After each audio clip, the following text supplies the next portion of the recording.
The U.S. Department of Transportation, DOT, executes a broad mission portfolio overseeing the safety, innovation, and efficiency of America's air, land, and sea transportation networks. With responsibility for roads, bridges, aviation, rail transit, pipelines, and maritime systems, DOT is advancing a bold agenda to modernize transportation infrastructure to include autonomous driving, unmanned aerial systems, and intelligent transportation systems. DOT's Advanced Air Mobility National Strategy emphasizes integrating unmanned vehicles into the national airspace by 2035, partnering with state, local, tribal, and territorial governments to safely build supporting infrastructure and deploy low-altitude traffic management systems. At the same time, DOT is facilitating the transition to autonomous capable roadways by funding pilot programs in smart cities, investing in connected vehicle infrastructure, and updating vehicle standards to support safe deployment of driver assistance and self-driving systems. Again, these efforts are undertaken in close collaboration with state and local jurisdictions, acknowledging that real-world deployment requires precision planning, interoperability, and local governance. Supporting this mission portfolio is a range of vital technology-dependent and driven processes that reside with the DOT Chief Information Officer. The work of this office underpins the DOT mission matrix, enabling data-driven traffic management, cybersecurity resilience, automated enforcement, and seamless integration of new transportation modes into everyday travel. Sworn in as early Trump administration appointee on February 18, 2025, Pavan Pidugu serves as DOT's Chief Digital and Information Officer. He brings to this position more than 2 decades of experience leading technology innovation at Target, NCR, Walmart, and the Federal Motor Carrier Safety Administration, FMCSA. As FMCSA CTO, he modernized IT delivery and consolidated legacy systems. And now at DOT, he seeks to centralize technology, eliminate shadow IT, and support smart infrastructure initiatives by building an in-house product development culture. Timothy Galluzi has served as Nevada's state CIO since June 2022 and leads enterprise IT and cybersecurity for a state renowned for its transportation demands tied to tourism and entertainment. A former U.S. Marine Corps telecommunications chief and Western Nevada College analyst, his portfolio includes development and maintenance of advanced, secure, and resilient systems that support transportation infrastructure, public safety, gaming, and tourism economies. Galluzi has implemented data governance, enhanced cyber defense protocols, and led post-ransomware resilience planning vital to Nevada's critical citizen services and broad economic interests. Sanjay Sardar is president of the Civilian and Health Operating Group at ASRC Federal and a seasoned public-private sector leader. In government, his career includes service as CIO of the Federal Energy Regulatory Commission. In the private sector, Sanjay has held senior management positions at SAIC, General Dynamics, and Oracle. An early EDGE speaker more than 15 years ago, he combines deep technical expertise with strategic leadership in digital transformation, data analytics, and mission-critical solutions, making him a practiced and insightful moderator for today's transportation and infrastructure discussion. For this presentation on autonomous transportation, smart infrastructure, and the importance of collaboration across federal, state, and local jurisdictions, the Government Business Executive Forum and EDGE26 are pleased to welcome Pavan Pidugu, Tim Galluzi, and Sanjay Sardar.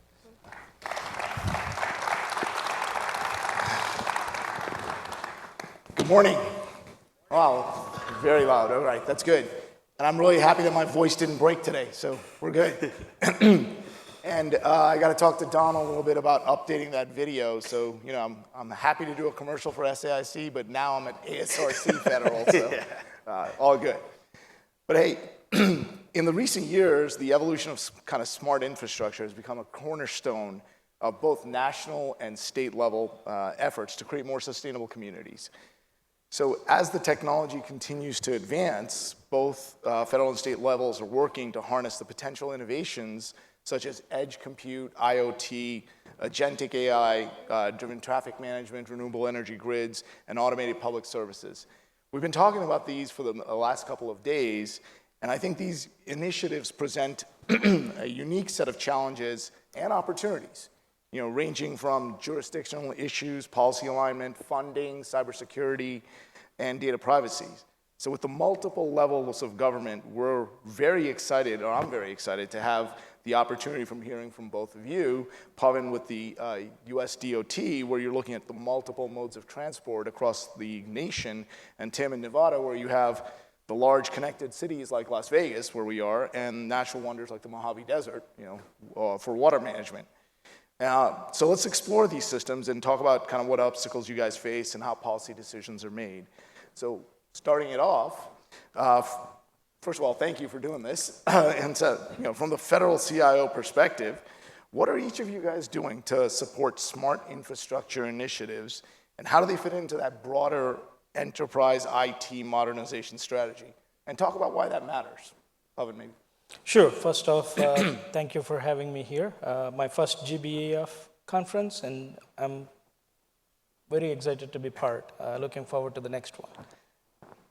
Speaking of smart infrastructure, I'm probably not the only CIO that will tell you, because the thought process of the CIOs is evolving as well. It isn't about fancy tech.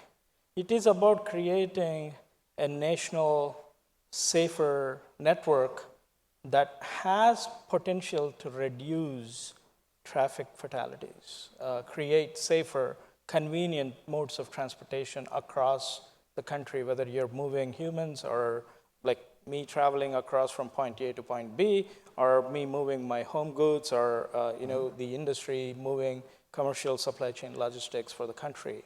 How do we go from point A to point B more efficiently, more swiftly, more safely? So smart infrastructure provides that opportunity to create that without running behind the fancy tech. So we are, after all, a safety mission organization, and our priority is safety.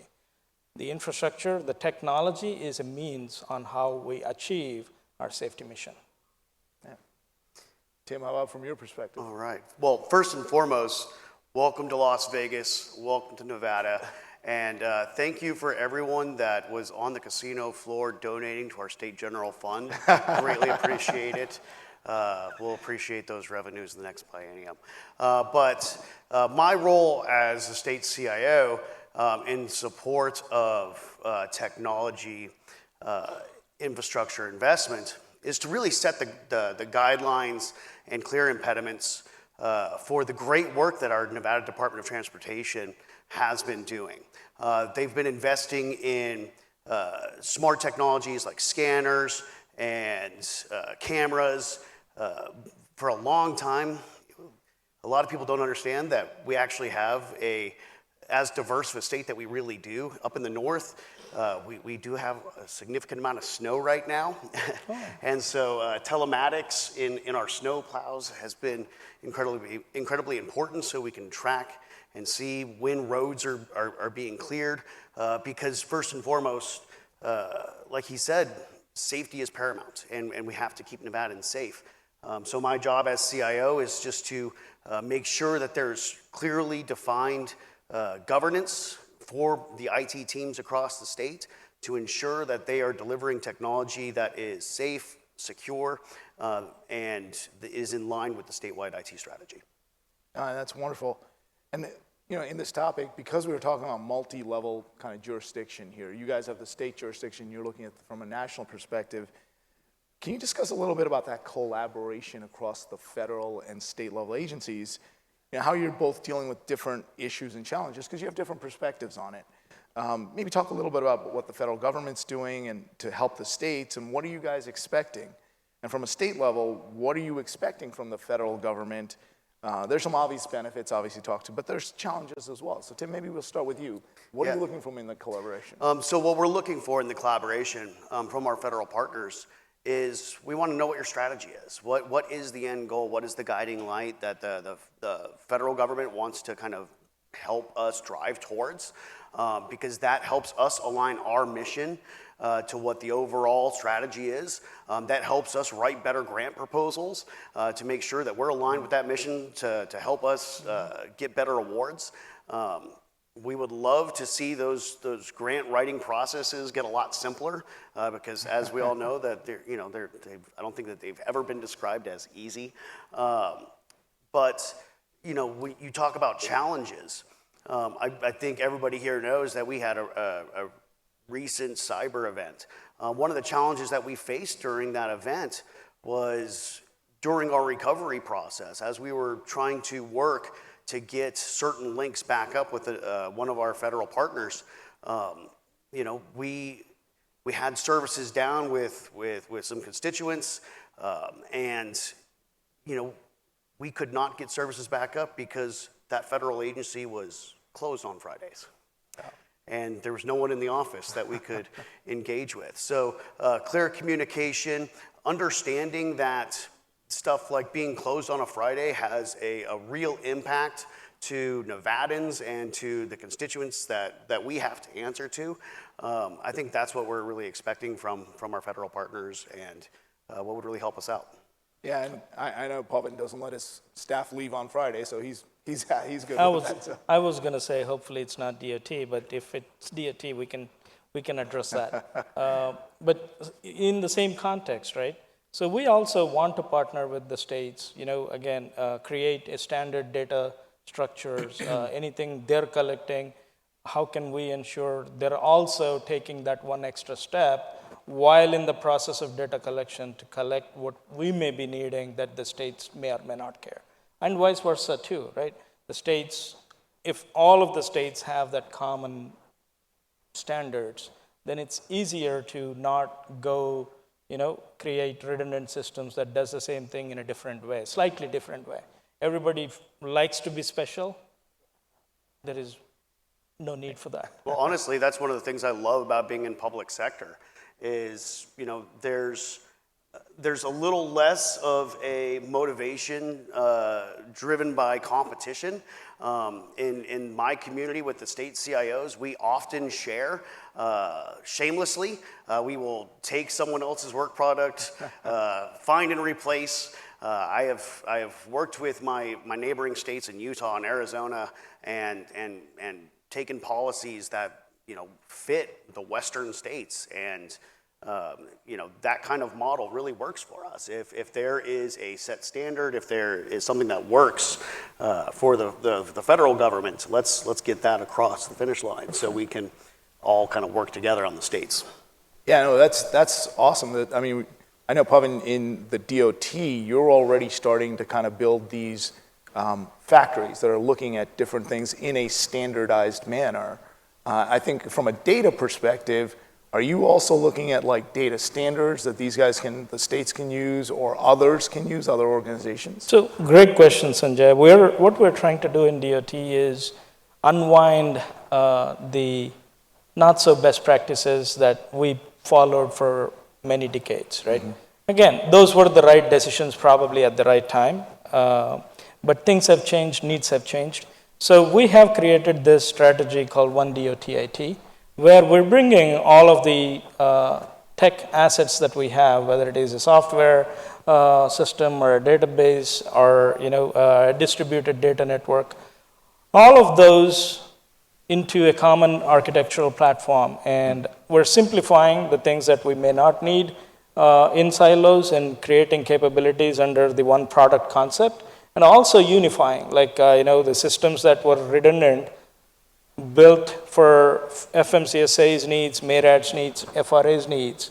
If the capabilities are common enough, we're unifying all those capabilities into a common product also.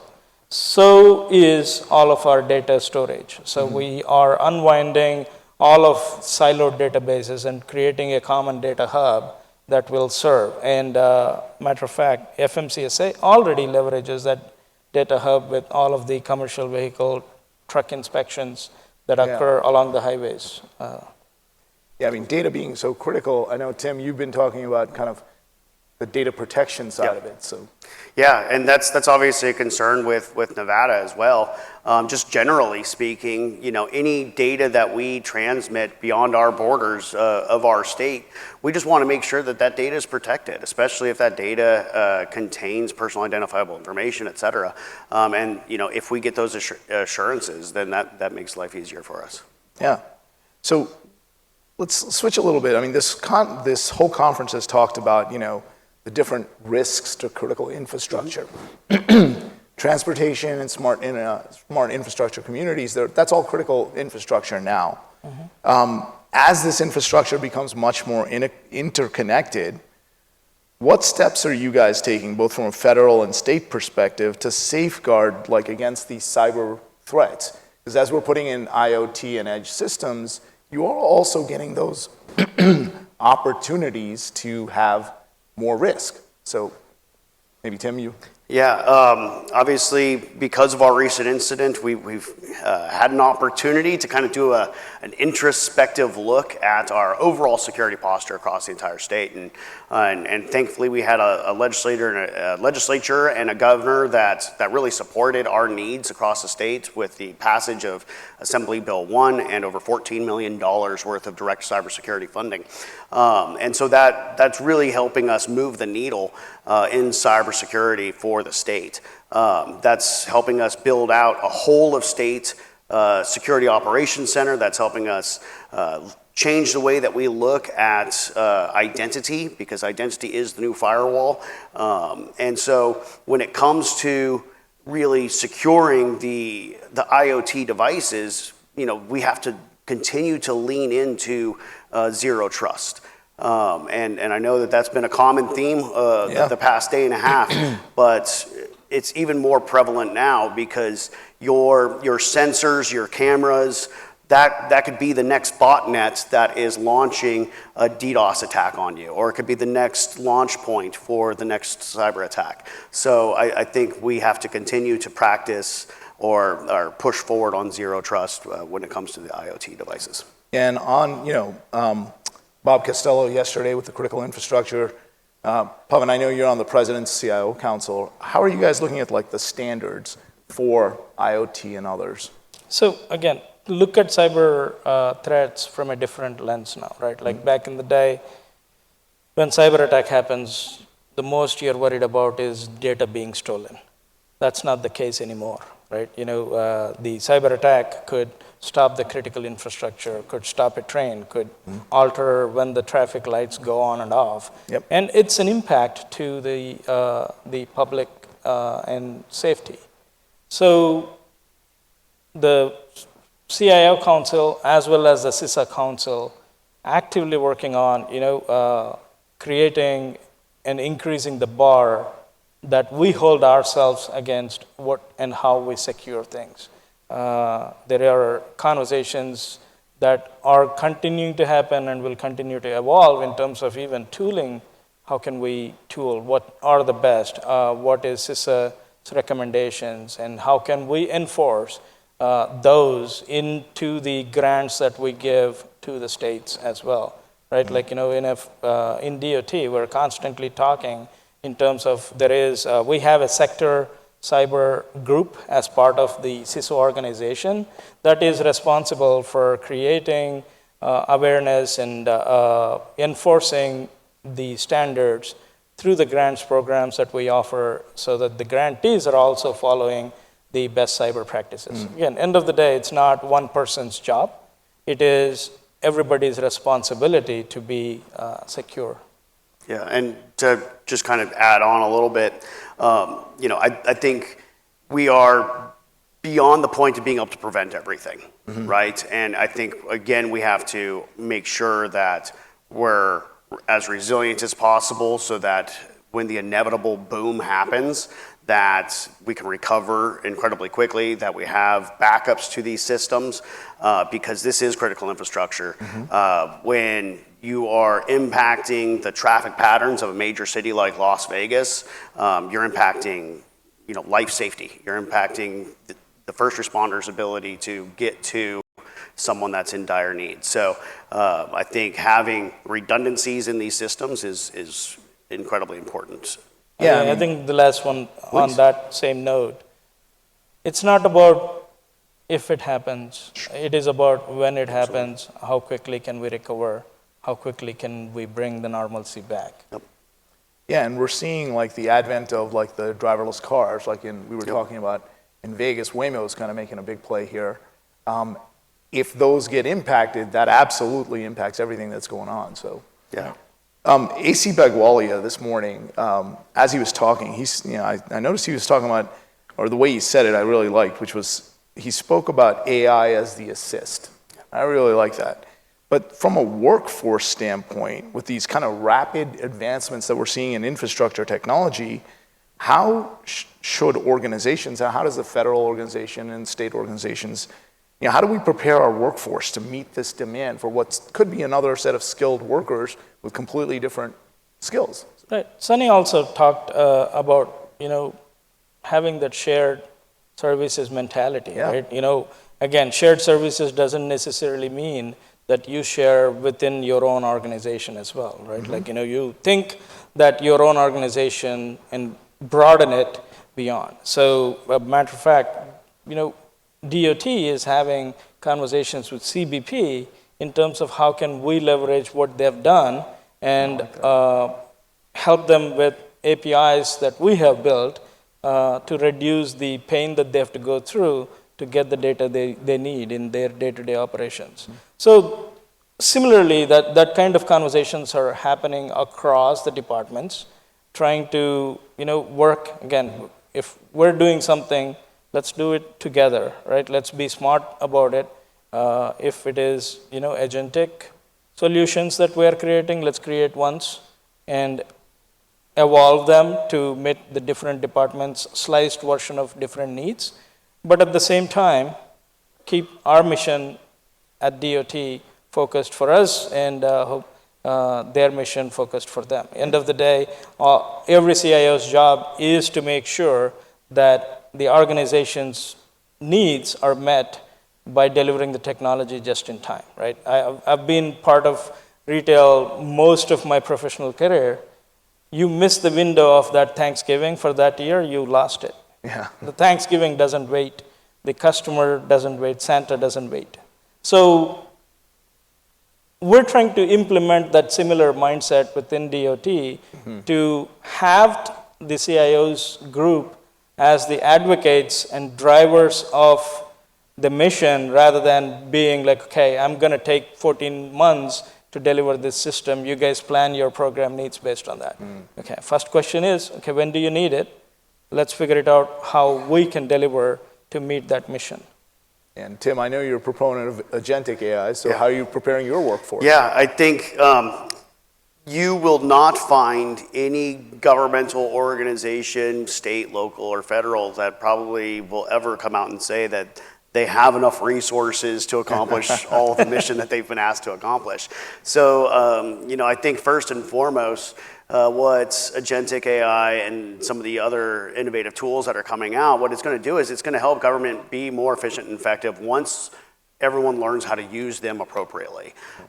Instead of chasing after the bright and shiny and spending a whole bunch of resources at that, once they deploy tools effectively, it is going to create efficiencies. And then we can take the workforce that now doesn't have to spend their time on those repetitive menial tasks and really focus their energy and efforts on where they are uniquely, inherently human, right? So where they are going out and making contact with people, where they are able to be empathetic, right? And I think that's going to be one of the biggest benefits.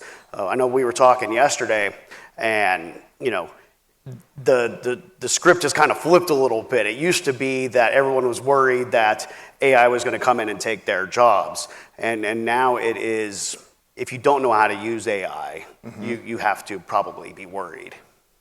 Yeah, so that's a great point.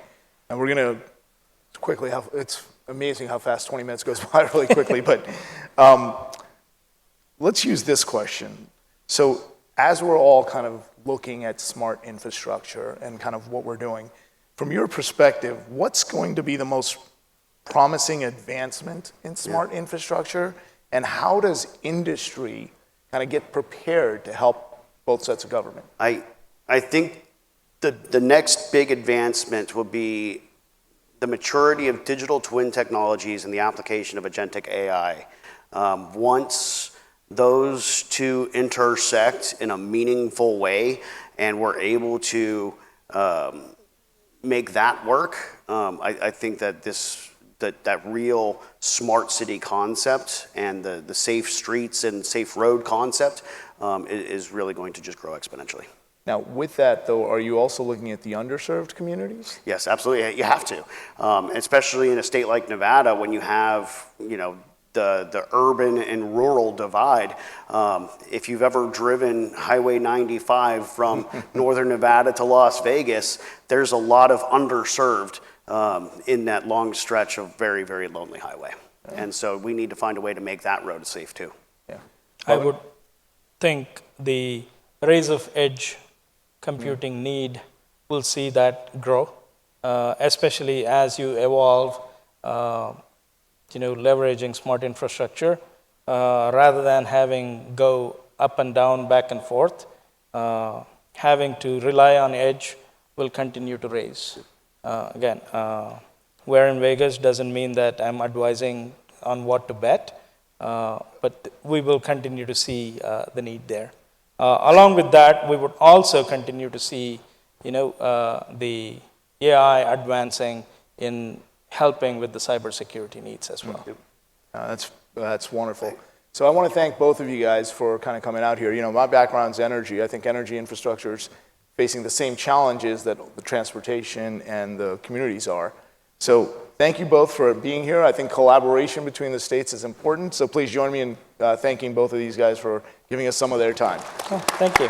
Our pleasure. Thank you.